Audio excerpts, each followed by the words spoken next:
Welcome to There's Sometimes a Buggy, Irresponsible Opinions about Classic Film. I'm Elise. I'm Dave. This week, it's the Hollywood Studios Year by Year. It's the Fox Film Corporation 1931. We'll be discussing A Connecticut Yankee and Surrender. As always, I'm going to take a look at some special material culled from coffee table books I've got lying around. One of the most important of those, The Hollywood Story by Joel Findler. He's got a chart of, in his opinion, the most important stars under contract to each studio in a given year, and his chart for Fox in 1931 goes like this. George O'Brien, 1 star out of a possible 3. Victor McLaglen, 2 stars. Janet Gaynor, 3 stars. Warner Baxter, 1 star. Will Rogers, 3 stars. And Spencer Tracy, 2 stars. Who in the hell is George O'Brien? We've seen George O'Brien recently in the Johnstown Flood, which we did in Fear and Moviegoing as part of the Silent Film Festival. Who is he? The main guy, the guy from Sunrise. Oh, the Sunrise guy. Got it. Why is Charles Farrell not here? We asked that pretty much every episode in the early 30s, but he's not here for some reason. Another little feature that we're dipping into this time around, a handy compendium of Oscars awarded to each studio in a given year. Well, in the year 1930-1931, there were no Oscars awarded to Fox Film Corporation. They were going through a bit of a hard time. Their beloved founder, I use beloved maybe in scare quotes, William Fox, had lost the company, and they were a little rudderless, soon to be going into receivership. Another book that we use is John Springer's Forgotten Films to Remember. Mr. Springer has a twofold process for each year, talks about movies that he believes everyone does remember, then he tells you about a few of his favorites that we should remember. Fox doesn't figure very prominently in 1931 in his book. He has one film, Bad Girl, which he lists as a film everyone remembers. Yeah, I don't know about that. It was an Oscar winner, so I guess that was part of his figuring. And he has no Fox films that he thinks we should remember. Well, that's foolish, because I really enjoyed one of these films. Yeah, me too. Let's find out if it's the same one. Yeah, well, we're going to start with the one that I didn't enjoy so much. And that's A Connecticut Yankee. And for that, we're going to dip into Fox Film Corporation, 1915 to 1935. And this is by Aubrey Solomon, who would go on to collaborate on the films of 20th Century Fox. Came out April 5th, 1931. A radio expert, Will Rogers, is knocked out and awakens to find himself in King Arthur's court. The story was adapted to Will Rogers' particular brand of humor, with satirical references to modern-day life, and was also updated to include helicopters, radios, and cars. This is a remake of the 1921 version. Our director is David Butler, who also brought us Just Imagine. He did. Written by William Conselman, adaptation and dialogue, and Mark Twain, the original novel. Cameraman Ernest Palmer. Editor Irene Mora. And our cast list, Will Rogers, William Farnham, Maureen O'Sullivan, Myrna Loy, Frank Albertson, Brandon Hurst, Mitchell Harris, and Ward Bond. It's a pretty good cast, and a very good source novel, and a great Will Rogers, and yet I did not like this movie very much. It's infinitely better than Just Imagine, but so is almost every other movie. I think this director might have real problems. And he ended up doing a lot of Shirley Temple movies. Those are director-proof movies. Yeah, I was going to say pretty much ending up, I think, where his talent deserved to be. Of course, I haven't seen very many Shirley Temple movies. Maybe I will become a convert when we finally get around to them. Any coherence and charm that this movie has is provided by Will Rogers' persona. It was enough to make this not unendurable the way Just Imagine was. You know, we laughed pretty regularly throughout it, but none of that made this either a coherent or a good movie. No. Will Rogers is always worth watching. Unlike the comedian that was the center of Just Imagine. Oh my god. I don't even want to think about that guy. While you're watching it, you can kind of fool yourself into thinking, yeah, it's not that bad. But when you get to the end and you realize what you've been sitting through, Especially all of the times that Merlin sprinkles that dust around. oh my god. Just stop. Just one time. Just show him on the screen not doing that. Just decide it's enough. Just have him do something else. No. You've got Myrna Loy in this movie doing absolutely nothing. As Morgan Le Fay, who's a great character. Maybe you found out something about this in your research, I don't know, but some minutes were cut during reissue, and the version we saw had a 20th Century Fox logo on it, so clearly some pre-code raciness is missing, and maybe that's where Myrna shone? I don't know. I didn't find anything on that, and all I could think of was that there were more scenes in the torture chamber. I think they were mostly naked old people, but maybe there were also naked young people in the cutscenes. That couldn't really account for 10 minutes, though. Yeah, well, that's why I'm thinking maybe that seduction that she attempts of Will Rogers goes on much longer in the pre-code. Or what, she takes his clothes off? Like, how far can you go with Will Rogers? She takes her clothes off, maybe. I don't know. Somebody probably does know this. So you've actually read the Mark Twain novel. We've now done 2 studio-era Hollywood adaptations, one with Bing Crosby. I don't remember how much we talked about the source material in the Bing Crosby film. Yeah, because that movie was so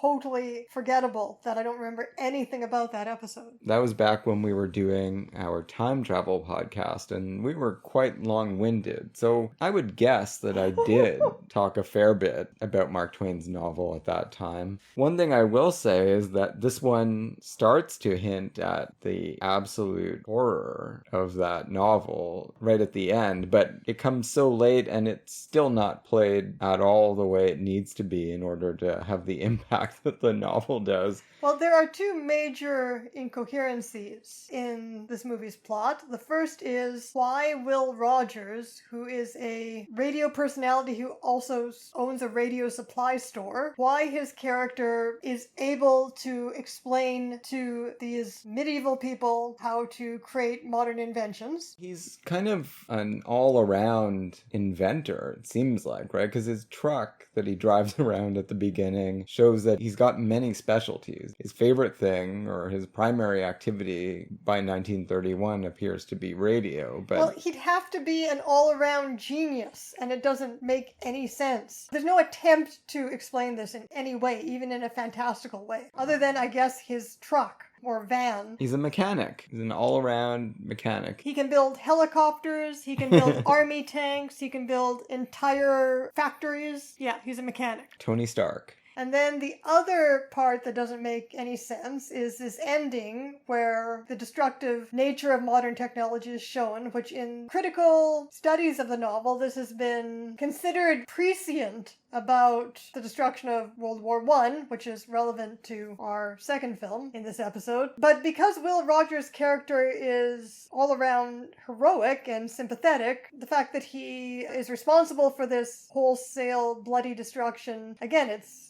pretty incoherent. And I just want to stress, it pales in comparison to what happens in the novel. I will never forget reading that novel. I had never read it until I guess I was around 30. I had figured it was kind of a light satire, and I approached it with that expectation, and it just gets apocalyptically dark. The character that Rogers is playing is known as the Boss, a brutal factory head. He goes back in time because he's in a fight with a union leader at the beginning. He seems to be very interested in democratic reform from what I read about the novel. Yeah, he has kind of an epiphany when he gets back to this nebulous time. We'll talk about that too, historically, what the hell is being depicted. Even in the novel, it's not an attempt at a realistic portrayal of 6th century Britain. He's a character that certainly has no love for industrial democracy when we first meet him, but when he gets back to the age of chivalry and sees the reality of the even more rapacious exploitation of the peasantry, he does kind of declare war on the crowned heads of Europe, all the nobility, and he starts to foment a revolution. And the Catholic Church declares like a fatwa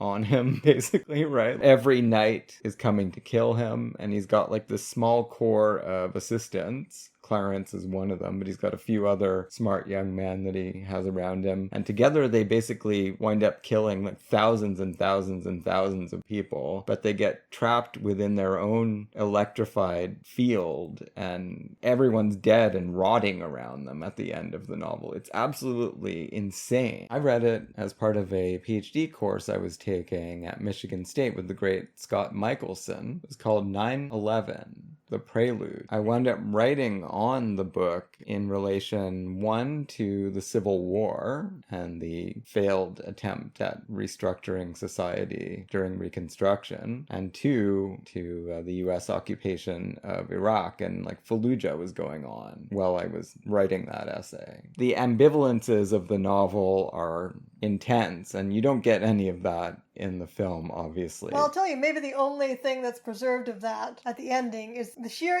incoherence of Roger's character suddenly grabbing a gun and murdering people, even if they're supposed to be the bad guys, is so shocking. Tiny bit of what you are describing is conveyed. I don't know if that is any intention on the part of the filmmakers, however. I kept thinking this could work, even with this version of the character. This could work. This could all be some kind of nightmarish commentary on the horrors of modernity if the nightmare feel of the ending had just been emphasized more. I don't mean like what's actually happening, but stylistically, if the nightmarish feeling of the ending had just been emphasized more in the direction, the feeling of time travel movie trope of everything becoming increasingly nightmarish and out of control until finally the protagonist wakes up, as happens in this case. Yeah, no, David Butler is not up to it. No, he seems to just have such a big boner just for the technological anachronisms themselves. He seems to just be showing them off in themselves. Yeah, it's really disappointing because it's not revolutionary of me to tout the brilliance of Mark Twain.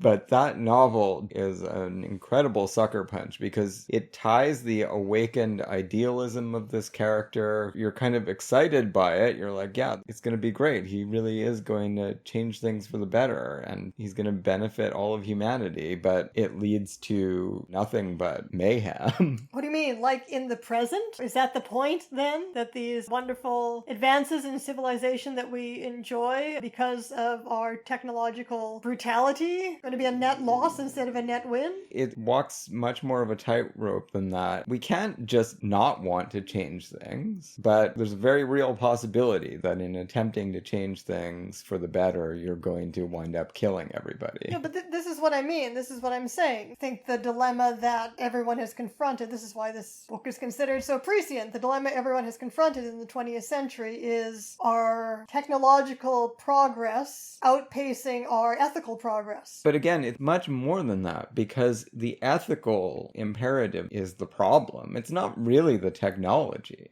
right? It's attempting to remake society from the top down in the way that he does. This seems like an argument against state communism. Not necessarily. So you're reading it as one of many readings you could do, because I said it's been read as predicting the type of warfare in World War I. You're reading it as a prediction of Stalinism? There has to be substantial buy-in amongst a large percentage of the people that you are trying to work with to make a new society. If you don't have that, then you are going to wind up just killing everybody. That I do stand by. There was not substantial buy-in in the novel. No. I thought it was just the Catholic Church that was against him. That's everybody. Oh, okay. I thought just the Catholic Church bigwigs were against him. He's got a few people on his side. I think the final battle is 60 people against like 3 or maybe even 10,000 people. And they just hold them off with these electrified fences and Gatling guns. It's absolutely sick. We've probably gone on a little too long about the novel, but just to give you a flavor of what's not in the film, right? Seems to me no one has ever even attempted to adapt. You would need someone like Paul Verhoeven to tell the story properly. Oh, that's funny though, because when we've watched other Will Rogers movies by better directors, we've said they are Verhoeven style. I don't think John Ford would have been the guy to adapt. Much as I love Steamboat Round the Bend and Dr. Bowl, I don't think John Ford would have created a masterpiece out of Connecticut Yankee, given he wasn't a screenwriter. He would have been working with a script, something like this, and everyone that makes a movie out of this story turns it into something just jokey for the most part. I think it was Judge Priest that we felt was kind of Verhovenish around the edges. Steamboat Round the Bend, it has some good satirical moments on race relations in America, but it's centrally about gender, I think. Yeah. And class. But definitely not about violent takeover of a society and reordering of all that is. It just doesn't seem like anyone has ever gestured in the direction of adapting the novel properly. Yeah, I mean, it is interesting because in our limited viewing of Will Rogers movies, we have spent a lot of time talking about him as a satirist who is more cutting and less folksy than he seems, than the general opinion of him at the time or in the present holds. You know, so it seemed like this would be a good marriage between Will Rogers and Mark Twain, but not at all. No. But the movie doesn't have any of that and doesn't let Will Rogers have any of that either. I was looking again at Will Rogers' extensive Wikipedia page that doesn't really barely hints at what I've been saying here. And I don't know if I've mentioned in the past this quote from David Thompson, who, when he hates something, especially when he's being a contrarian about film history or popular culture history, he really violently hates it, which has led me to violently hate David Thompson for attacking some of my faves.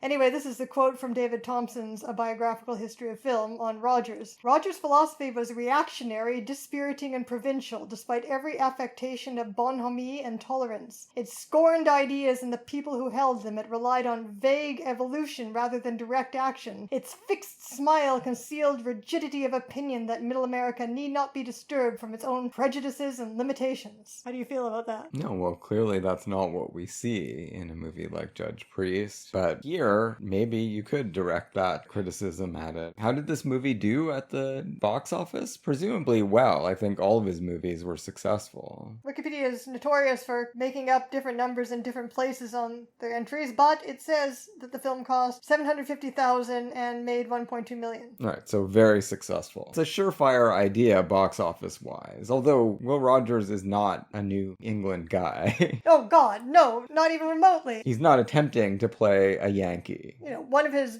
best set pieces in the movie is rope trick. Countering a jousting tournament with his rodeo cowboy act. Yeah, this character that he's playing bears zero resemblance to the character in the novel, right? The character in the novel is a flinty New Englander, a Republican, I'm sure. Will Rogers is very clear about being a Democrat in this film, as he always is. The figure of the New Englander, just think of going all the way back to Washington Irving, right? Like Ichabod Crane, a detestable figure throughout the rest of the country. I'm a big fan of New England, and I see much in its legacy, but he's in no way supposed to be a crowd-pleasing hero. I mean, Will Rogers just plays him the way he always plays every character, and, well, it just transforms the entire property in a way that's not dissimilar from the way others have, right? Bing Crosby kind of just makes him Bing Crosby. It seems to be a property that attracts unique and strangely amiable figures who are going to be uniquely positioned to undercut anything vicious and trenchant in the book. I think what we've seen of Will Rogers' persona so far, between this, Judge Priest, and Steamboat Round the Bend, did we see any others? State Fair. Oh, and State Fair,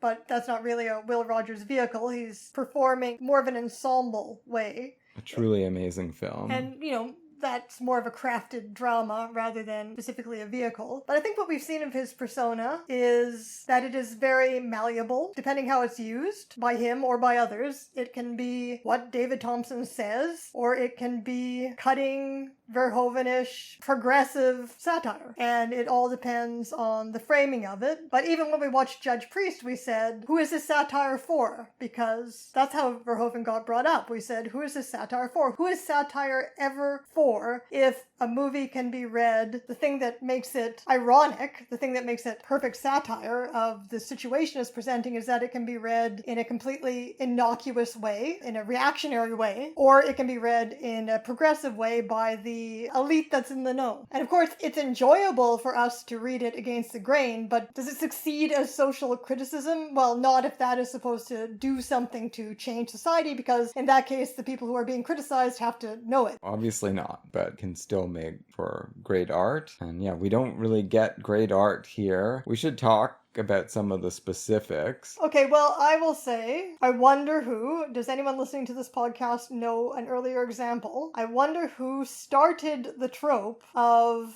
what's now known as the Wizard of Oz trope, obviously used by David Lynch in Mulholland Drive. Characters from the real framing story reappearing in the dream / alternate universe body of the film or novel or what have you. I don't know of an earlier example than this. I'd hate to have to credit David Butler with that, although he certainly showed a profound interest in doubling in Just Imagine. And there was actually a clever twist on that at the end with the Merlin Doctor. Yeah, that's true. Well, we don't know, because I haven't seen the very early versions of Wizard of Oz. Maybe they have that doubling in them already. Yeah, it's not in the original story. Well, no, because you need actors for that. I'm sure some silent films did this. I'm sure you could find a way to indicate it happening in a novel, but... Well, it wouldn't have much impact if the novel just says, hey, you look just like that person I saw in the other...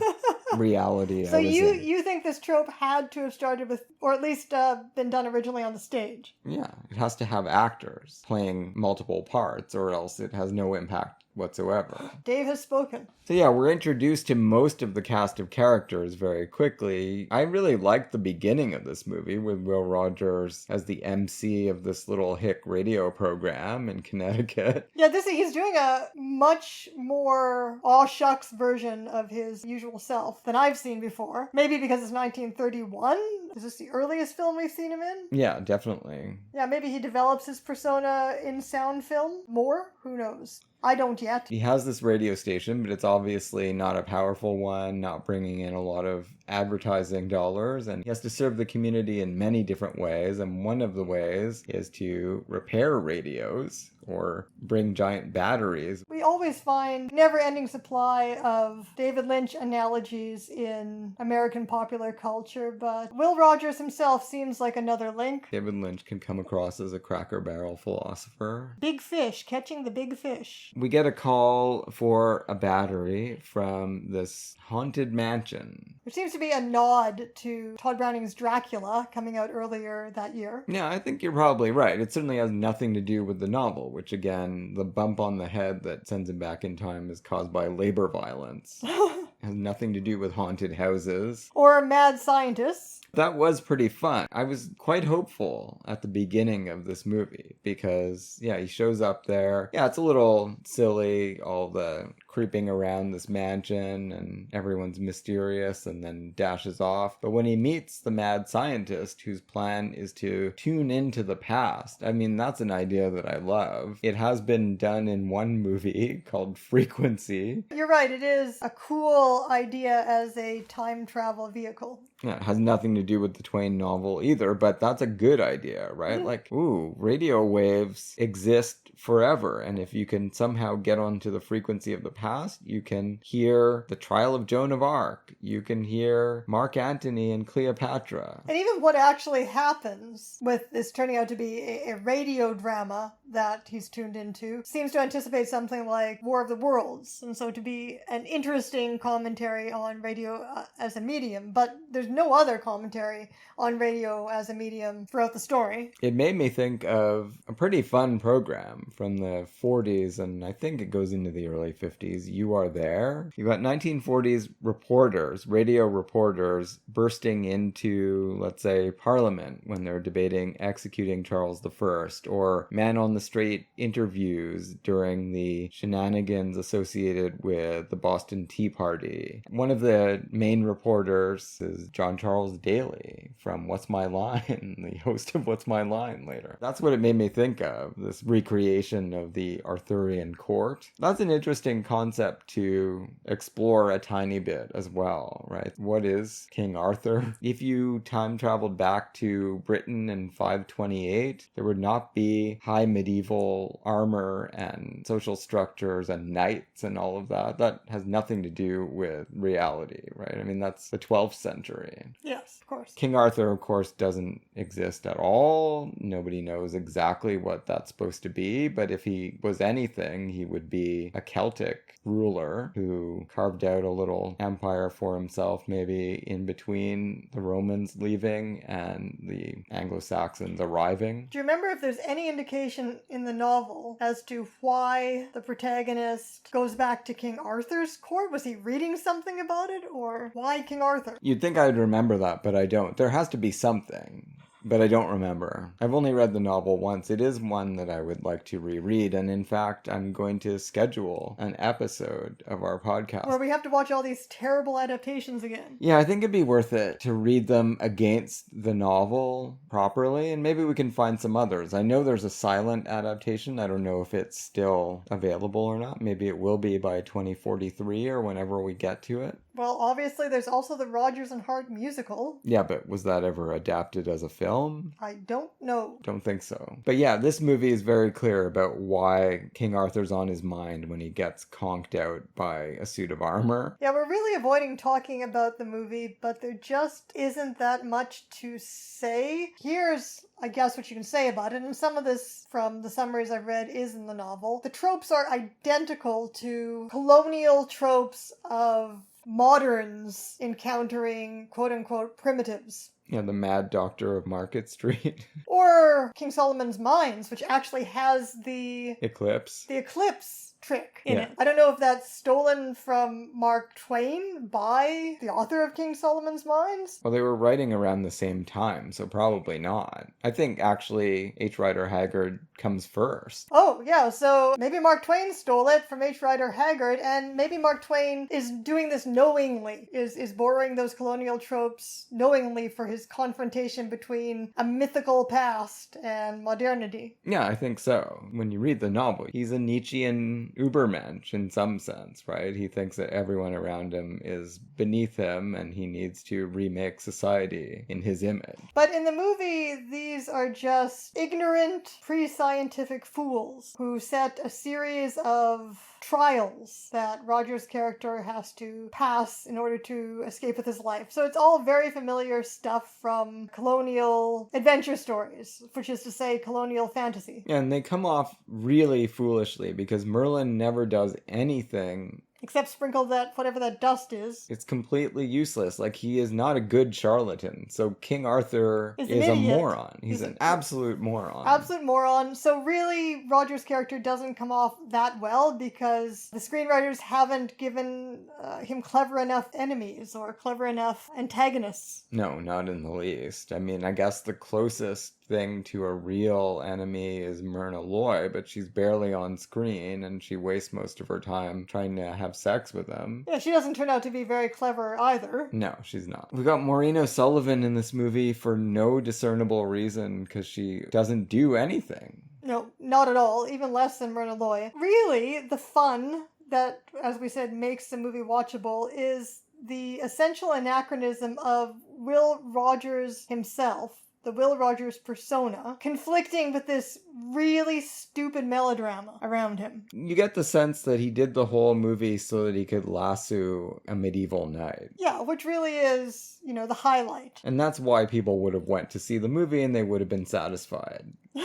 They would have gone home knowing that they got exactly what they were looking for. For their depression entertainment. Depression indeed. Let's see what Aubrey Solomon had to say about Surrender. Came out December 6th, 1931. During World War I, at the castle of Prussian Count Reichendorf, a disfigured captain, courts Reichendorf's ward, Axel. When she is attracted to French Sergeant Dumaine, who is being held prisoner at the castle, Elbing becomes jealous. He sentences Dumaine to be executed despite Axel's pleas, but the armistice brings an end to the war. Losing his purpose in the military, Elbing commits suicide, leaving Axel free to continue her romance with Dumaine. That's the worst summary I've ever read.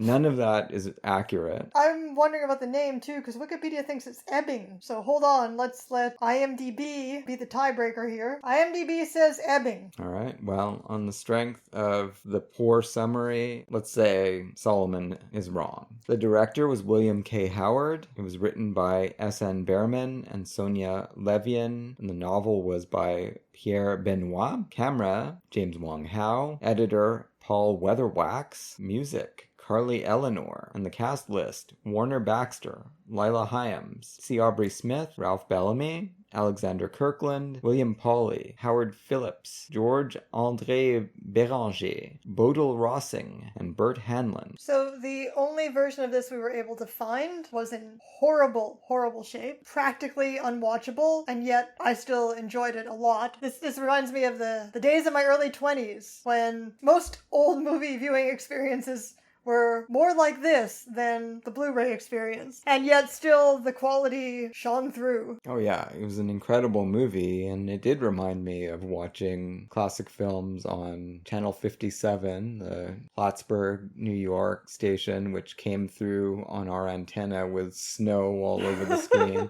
And I taped all those movies and got used to seeing them through a haze of static and fell in love with many of them. And yeah, I thought this movie was terrific. Yeah, it's amazing. And what is that quality that comes through even when the movies are not seen in anything remotely resembling their original condition? Well, the screenplay, and well directed by William K. Howard, a great ensemble cast with Warner Baxter as a particular standout, and Ralph Bellamy in the best performance I have ever seen Ralph Bellamy give. I was just about to say that. Of course, Ralph Bellamy is a dependable figure of the studio age and very important part of many great films, but nothing that you see him do in His Girl Friday or The Awful Truth. Or for that matter, Forbidden. Right. Usually he's fairly one note, even though he's an essential note in some great symphonies. But yeah, here he's an opera all unto himself. He's really magnificent. Yeah, absolutely. So, what about this screenplay, though? Do you know who S.N. Berman is? Well, I know the name, and I'm not sure if he may have come up before. For some reason, I feel like he has, but I could be wrong. Well, if so, I don't remember. The architects of this screenplay are S.N. Berman and reliable, constant Fox screenwriting presence, Sonia Levien, who we've discussed before. So we'll talk about Berman. This screenplay is the product of the sensibility of Berman, a New York Jewish intellectual writer, good pals with your friend Dave Bennett Cerf, Random House publisher. A wonderful guy. Somerset Maugham. Although as a playwright for the stage, he was best known not for writing dramas anything like this, but for writing high comedy of the London Fontaine kind. Brilliant guy. The novel Axel by Pierre Benoit, future Nazi sympathizer. Oh, really? Oh, yeah. Oh. What does it say here on his Wikipedia page? During the Nazi occupation of France, Benoit joined the Groupe Collaboration, a pro-Nazi arts group. This led him to be arrested in September 1944. He was eventually released after 6 months, but his work remained on the blacklist of French Nazi collaborators for several years afterwards, and he was known as a political right-winger. So I'm going to say that probably the sensibility that wins out in this screenplay is S.N. Berman's. The central plot, at least, appears to be the same. Maybe the whole plot is the same. I did find some commentaries on it that I Google translated from French to English on Goodreads, which are basically calling it an erotic novel about a French prisoner, just like Warner Baxter's character, who wires this castle and falls in love with this Prussian woman that he can't have. So that's all I could find out about the plot of the novel. Right, well, so much more is embroidered upon that plot by this film, and maybe it is all the screenplay's doing. In any case, it is a brilliant and definitely not right-wing screenplay. No. The Wikipedia entry on the film says that it is widely considered to have exerted an enormous influence upon Jean Renoir's subsequent Grand Illusion. However, there's absolutely no citation supporting this. Yeah, you can see it. You can believe it. Yeah. Oh, that's really interesting. Well, maybe that, if nothing else, will convince them to restore this film, if it's even possible, if the elements exist to restore it.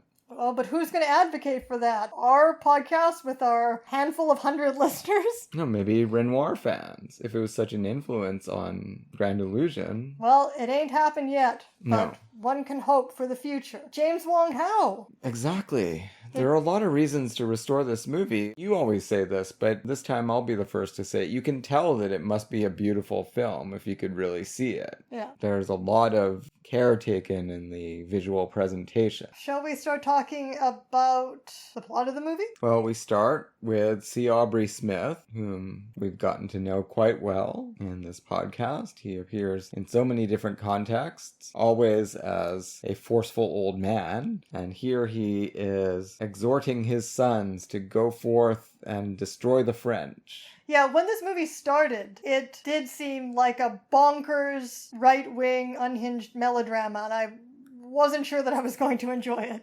So he's got 4 sons, and one of them, Dietrich, is in love with and engaged to his cousin, who is played by Leila Hyams. She lives with the family, Axel, and we don't get to see him all that much at the beginning, but when we do meet him, we realize, and he tells us, he's totally different from his brothers, who were all chips off the old block and wanted to go do exactly as their father had commanded and smite their enemies. Dave, every time we do a World War movie, I ask you this, and it's a good thing that none of it ever sticks in my head, because this way I get to ask you this on behalf of new listeners every time. Can you set, without being too long-winded, can you set the specific political context of this family and the prisoners that are being held here? Well, these are Junkers, right? They're Prussian nobility. So Prussia was the nucleus of the German Empire. And we do get a lot of talk about the Franco-Prussian War. We do. This is what C. Aubrey Smith was involved in, and he cannot be convinced, Colonel Blimp style, he cannot be convinced that any new war can be fought in any other way. That was the template for him. The Prussians just rampaged across France and marched into Paris very quickly in 1871. They forced the French to sue for peace. Bismarck, who was the chancellor at that time, this was his master plan. He was going to fight a series of small, lightning-quick wars, force his opponents to their knees, and then exact his precise terms from all of his opponents. He had already done this to Austria, Hungary. All of it was leading to the proclamation of the German Empire, right? Which was, everyone was going to agree, Russia was going to absorb all these small German states that had been scattered across Middle Europe throughout that time. They did not want to take over the world, Hitler style. They just wanted to be the preeminent power in Europe. Bismarck was delighted with that and stopped there, and then the rest of his career was about maintaining this balancing act. So yes, we've humbled the French, but now we don't want to antagonize them anymore or make things any worse, and we just have to keep playing all the different sides off of each other. And you always read that he was the only one that understood this system well enough to keep it going. And when he was kind of forced into retirement in his 80s by Wilhelm II, the Kaiser, and his cronies, these guys were morons and started to throw off the balance and make people a little bit too afraid of Germany. You know, it all kind of leads inexorably to World War I in the pretty accepted telling of the tale. Not 10 minutes into this film, C. Aubrey Smith is rambling about the Holy Grail. What the hell is he talking about?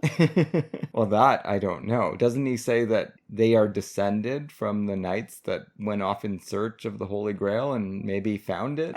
He pretty much says they brought back the Holy Grail. Maybe this was Benoit's fantasy that Berman decided to keep in just to show the extent of C. Aubrey Smith's delusions. For all of that, he is C. Aubrey Smith, and he's kind of a lovable old man, which is interesting. Right? Oh yeah, everybody is protective of his pathetic innocence. And he is devastated. He loses 3 three of his sons, and that's kind of the montage. But he's the least devastated of anyone because to the end of this movie, he thinks that they've all died for a worthy cause. Well, yeah, but he's pretty disillusioned at the end, too, because the cause is lost, right? Yes, at the very end. So we don't really see the impact on him. But yeah, in the end, he is disillusioned. He comforts himself with toy soldiers and memories of these wonderful battles of his youth, where, of course, there was killing. There's always killing, but not wholesale slaughter the way you get in World War I. And he just won't accept that. He thinks that people are just being lazy, sitting around in the trenches getting blown up because they don't have gumption enough to just put an end to the war quickly and everyone can go home. I mean, we saw a lot of talk like that in All Quiet on the Western Front. It's a very different perspective on that kind of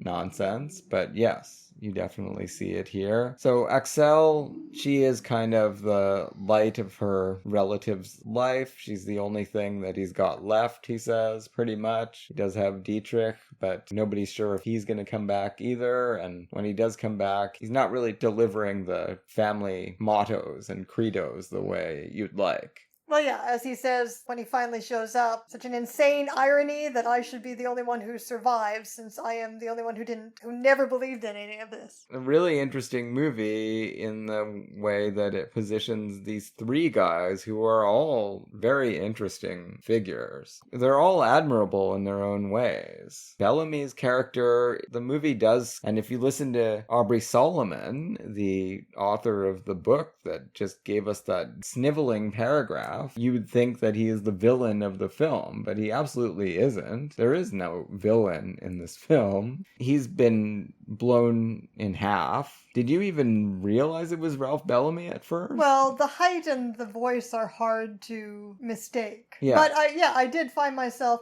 I don't think I noticed him in the cast list. It's such a different performance, like we were saying, than we've ever seen him give before, that when I looked up the movie afterwards and I was like, oh yeah, that was Ralph Bellamy. I can hardly believe it. I recognized him immediately, but I still felt like it seemed kind of uncanny. Like, how can this be Ralph Bellamy? He's got a kind of bandage or cast over half his face, and one of his arms is gone or severely impaired. Because he can't fight on the front lines anymore, he is in charge of this prisoner camp at the estate. That's what you started to ask about. Yes. Prisoners of war were kept wherever they could be kept. Right? I don't know anything specific about Prussian estates being used for that purpose, but it makes sense to me. No, I was wondering more about the composition of the prisoners. Who is the fellow who keeps beating on that tribal drum? Allied soldiers came from the empires that they were part of, right? So you've got the British Empire and the French Empire that would have had colonial troops. We're not given enough specific detail to try to figure out who this guy is. It feels like an unusual presentation. The composition of prisoners in a World War I film. Yeah, I mean, I think most of the people we meet, they're all French soldiers, so maybe these are French colonial soldiers, I don't know. There's Russians, too. There are some Russians, you're right, yeah. So it could be a hodgepodge of... Well, I mean, we can't even really... If there were any visual cues, they were obscured by the shape of the film, but it's tonally interesting, the recurring motif of this fellow sort of mournfully singing and beating on this drum. Here, maybe you get something of the author of the novel was a sympathizer with Germany. I mean, although that's not necessarily just because he became a Nazi doesn't necessarily mean that he would have been sympathetic to the Germans during World War I. But if he was, maybe the book makes a big deal out of the fact that these prisoners aren't being treated that horribly, and yet they say they are. I don't know. I got the impression that this was pretty bad. The larger point that we've seen in many World War I films, a specific one we could point to, of which there are two very good versions, is Dawn Patrol. The idea being that the relationships between these people are transcending their enemy lines. I mean, that's the message that comes across in this film. Not that there's any specific sympathy from France to Germany, because C. Aubrey Smith is the one who keeps ranting about German glory, and he's a nutcase. Yeah, but he's a Colonel Blimp style nutcase, right? Like, he thinks that war is fun and you have to beat your enemies, but you don't necessarily hate them. Yeah, but the point is made by Dietrich. that Germany is being absolutely pointlessly decimated by this war, and that the war is absolutely pointless in itself. He couldn't more emphatically be making that point. So it's not a glorification of war, which you would expect from a Nazi sympathizer. We're not shown like a death camp, even though the soldiers are acting like it is. But it's terrible. Of course, it's terrible inherently to be a prisoner of war, and especially in a Germany that has been blockaded and they're all starving. They're not going to be feeding their prisoners very well because they can't even feed their peasants very well. As Excel mentions, the castle's always open to you, and I wish I could do more, but I can't. We don't have anything. And that's why we're losing this war, because no supplies are getting across the Atlantic anymore. So, yes, I guess Prussia comes off fairly well, but as I said, this movie is anything except a glorification of war. No, it's the reverse of that, but it's not condemning any of the parties to the war. It's your standard anti-war World War I narrative. Like, this is foolishness. Everyone got into it thinking it was going to be a continuation of the glorious affairs of the past, the military pageants. It's not, and nobody understood that in time to stop it from turning into Armageddon. The focal point of all of this is the men who love Excel. That's right, all three of them. Warner Baxter is... What can we say about Warner Baxter? He is just a really nice guy. He is a very talented electrical engineer, and Aubrey Smith keeps saying it's ridiculous that they put you in the infantry. In the Prussian army, you would have been in the artillery. We would have made use of your skills.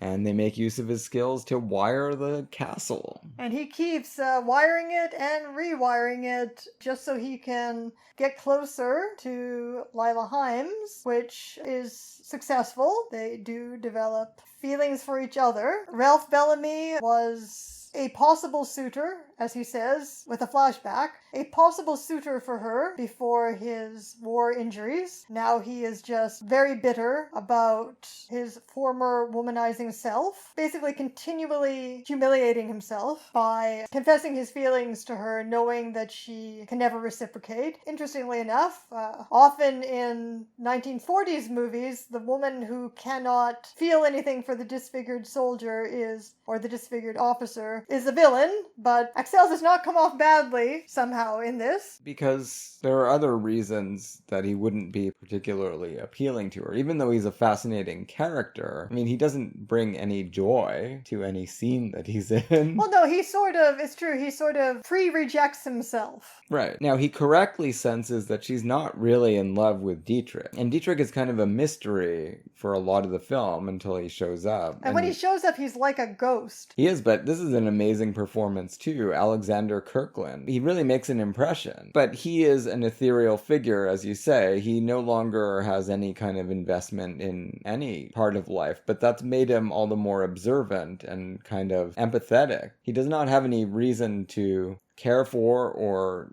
think about the feelings of Ralph Bellamy's character at all, but he does, and he makes some very important observations about what he's been going through. It helps open the way for us as the viewers to start to take another look at the part that Ralph Bellamy is going to play in the whole thing. So Alexander Kirkland gave very, very few film performances. He was associated with the group theater in the 1930s. Yeah, well, he was really, really good. Yeah, I agree. Yeah, you wouldn't expect a character who shows up so late in the drama and gets so little screen time would make such an impact. And especially because he's the guy that Warner Baxter is kind of competing against while he's wooing her. Right, and this is where everything comes to a climax, because as Leila Hyams is saying goodbye to Dietrich, who's going back to the front, they can't help but, even though she's not in love with him, she can't help but pay tribute to her love for him. Yeah, it's the classic, she does love him. They were going to be married, they've known each other for a long time, and he is a great guy. She just doesn't happen to have intense romantic feelings for him, but she does feel quite intensely about the fact that he's clearly going to get killed when he gets sent back. So there's a lot of embracing and even romantic-looking kissing, even though we know the truth, and Warner Baxter spies this. Warner Baxter, who has turned down the opportunity to be exchanged and spend the rest of the war in Switzerland. And he decides, no, I'm going to stay in Prussia because I love Excel. And then to see her kissing this other man when his hopes had gotten so high, he kind of resolves to get himself killed by joining this prisoner escape plan that's doomed. Which is what he was doing before he fell in love with her, trying to escape all the time. Yeah. And so he's just, as I said, Warner Baxter is in this movie just to be really, really likable, because Ebbing and Dietrich, each in their own way, are both very bitter and shattered by the war. Baxter is not. True, like he was suicidally trying to escape, but Axel has managed to give him a positive focus. Yeah, no one is doing very well mentally in this film, and who could when you're getting toward the latter stages of one of the most destructive conflicts in human history, and you've been there on the front lines. But yes, he's the one that retains his sense of humor the most. Warner Baxter, even though he's only given 1 star by Joel W. Findler, he's an important performer at Fox in the early 30s, and he continues to star in movies throughout the rest of the decade. So what are your favorite Warner Baxter performances then? Well, Broadway Bill, of course. He's amazing in that movie, Frank Capra. I like him in the Crime Doctor movies. He's great in The Prisoner of Shark Island, which is a John Ford classic. Well, he's an important part of 42nd Street, right? He's the depressive director in that film. We're going to be doing that for Warner Brothers toward the end of this year, I think. Right, the director who I always thought was supposed to be gay. Well, he could be. I mean, Maybe. the way he plays him, there's a lot of interesting stuff going on with that character. What is so great about this movie? Well, is it just the fact that, I mean, it's pretty typical of the great World War I movies, that no one is presented as the enemy. What is unique about this movie? I suppose the way all of the ideas that we tend to associate with a World War I anti-war movie are conveyed as this gothic family / romantic suitor drama, right? Yeah, it's a really unexpected approach to a lot of these themes, and all conveyed. I mean, there are no battles in this movie. Well, there's a tiny little bit, isn't there, of battle photography with a lot of smoke and chiaroscuro. That's the part that looked like it would be most, if cleaned up, visually striking. And that illuminated battlefield that Warner Baxter sheds electrical moonlight upon and delighting the old man. It's off to the side where people can truly contemplate the horror of what's going on. Yeah, it feels very much like a stage play, and yet manages to still hold my interest. It has these incredible moments for all of its actors. And of course, Ralph Bellamy at the end. I mean, yeah, that's what I would like to talk about. What happens with Ralph Bellamy's character in this really amazing, inventive suicide scene. Well, after he has decided to pardon Warner Baxter, again, the paragraph we read makes it sound like Ralph Bellamy was hell-bent on executing Warner Baxter, and only the armistice stops it. No, it's the reverse. That's right. He decides he's not going to do this. Because otherwise it was going to be a tragic case of orders carried out right before they got the message. That's the point of finding this message. That's right. And he does tell Excel, if I thought it would do me any good, I would have executed him. So he's not being saintly here. But he's being non-vindictive. Exactly. That's not really the point for Ralph Bellamy. He is a realist. Every step of the way, he is doing things that a realist would do. He is trying to run a non-satanic prisoner camp, which is still horrible, but not as bad as it could be. He has a great moment where Leila Hyams gets angry at him for not babying C. Aubrey Smith enough, and he says, I always tell myself the truth. That's right. Right? So this really sets him up for the ending here.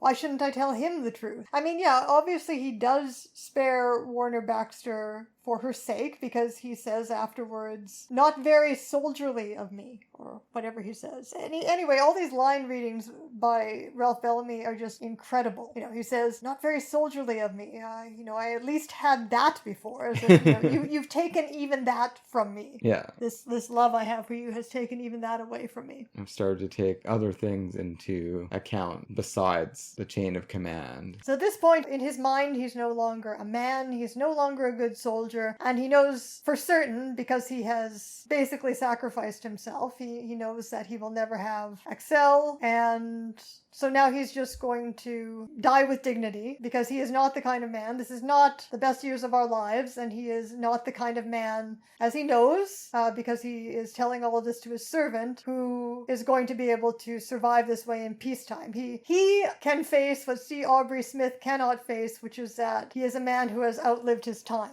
And he has a pretty amazing conversation with his servant, to whom he leaves a good amount of money. This silent servant, and it is a trope we're very familiar with. The servant who remains devoted to his role and devoted to the man he's serving, even though, as Ebbing says, these roles aren't going to mean very much in this future, right? This post-war future that we're moving into. But of course, it's touching all the same, because only this servant, the only people who want him to live now, are the servant and his dog. And of course, it's more meaningful because the servant is a man and should not be in this position. It's more meaningful to him and to us that the dog wants him to live, because the dog really does love him. Yeah. And it's the only thing that loves him, and is maybe the only thing he really loves. We've seen the dog, kind of throughout the movie. Yeah, it doesn't just come out of nowhere. So he finally has to throw a ball for the dog to get him out of the room so that he can... Well, because the dog knows what's going to happen. Yeah. And he won't leave otherwise until Ralph Bellamy manages to... Trick him, make him think a game is going on. Oh, maybe he's cheering up. Let's play ball. And then shuts the door, and the dog hears the shot, and then goes back to the door and starts scratching on it. Yeah, I mean, the dog has this intensely emotional scene. Of course, all of that is really the director and the camera doing this. I mean, the dog is, I'm sure, a wonderful dog, but the impact of it is due to the incredible design of the film. Yeah, I mean, because we can read the feelings of the dog as though it is a character. That's right. It does leave the way clear for Warner Baxter and Leila Hyams to live happily ever after. We don't necessarily find out whether Dietrich gets killed or not, but you kind of assume that he will, and he's half hoping for it because he doesn't want to be part of this world anymore either. Yeah, two opposite men, and they have a great scene together too. They do. Like, that's a really fantastic whole literary scene where so much becomes clear when Dietrich comes back and they have all of these interactions. So much thematically becomes clear about the movie at that point. So these are two opposite men, but neither of them can continue to live in this post-war world. Dietrich, because he's too sensitive. Well, because he thinks that the sensitive values are not enough.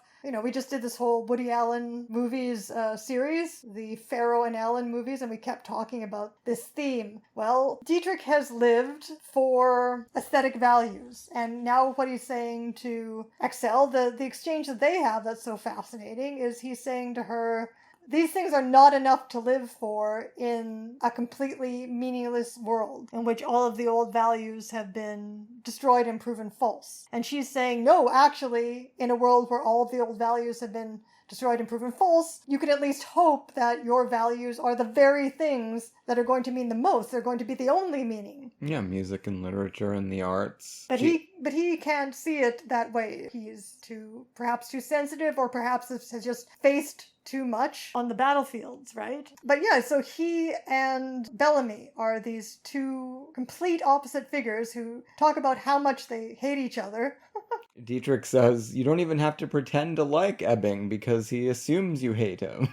Yeah, right? I mean, they hate each other, but they kind of still have some kind of respect for each other in that hatred. Yeah. Or at least Dietrich does toward Ebbing. Yeah, well, Dietrich, of course, is a more expansive mind. Yeah, they share something. I like the way you put it. There's a symmetry in the way these two, like all sides of the spectrum, have been destroyed by this war. Why is Warner Baxter okay then? He's just a happy-go-lucky guy. Although even he can be dragged into very morose morose, self-destructive decisions, but he can snap himself out of it with the help of Leila Hyams. I mean, that's the main thing. She's really good in the movie, too. I liked her. Yeah, her cadences weren't the best compared to the other actors, but her emotions were always believable, which was more important. And she's in some pretty important movies, right? I mean, she's in Freaks and she's in Island of Lost Souls. Those are the two I know her from. And her career seems to end in the mid-30s. She retired, and she was cool with that, apparently. She can take a lot of pride in the movies that she was part of, and I think Surrender should be on that list of important movies. Yeah, well worth watching, despite the terrible condition that it's in. And we can all hope for something better. Just like Dietrich, if he survives. That's right. All right, next week on the podcast, we return to Gloria Graham, the actress Air Review. We will be discussing A Woman's Secret, which is a longtime favorite of mine, pairing Gloria Graham up with Nicholas Ray, the director, for the first time, and Roughshod, which is a movie I have never seen, so we'll find out what that's all about.